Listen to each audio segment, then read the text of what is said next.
আল্লাহ পাক রব্বুল আলামিন বলেন ইয়াউমাইযিন তুহাদ্দিসু আখবারাহা। এক নম্বর সাক্ষী জমিন সাক্ষী দিবে। কি সাক্ষী দিবে? বান্দা জমিনের উপর দাঁড়ায় যদি গুনাহ করো, এই জমিন তোমার সাক্ষী হয়ে যাবে। দুনিয়ার কোনো মানুষ যদি না দেখলে, কোনো কিছু যদি না দেখে, বাবাও যদি না দেখে, মাও যদি না দেখে, যে জমিনের উপর দাঁড়ায় তুমি গুনাহ করতেছো, এই জমিন কাল কিয়ামতের দিন তোমার বিরুদ্ধে সাক্ষী হয়ে যাবে।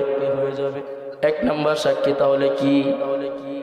দুই নম্বর সাক্ষী আল্লাহ পাক রব্বুল আলামিন কোরআন কারীমের মধ্যে বলেন اليوم نختم على أفواههم وتكلمنا أيديهم وتشهد أرجلهم بما كانوا يكسبون।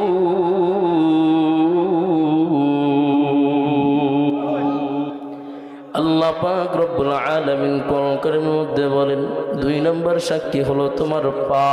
বলেন কি? তিন নম্বর সাক্ষী হলো তোমার হাত। বলেন কি? তাহলে এক নম্বর সাক্ষী হয়ে গেল জমিন।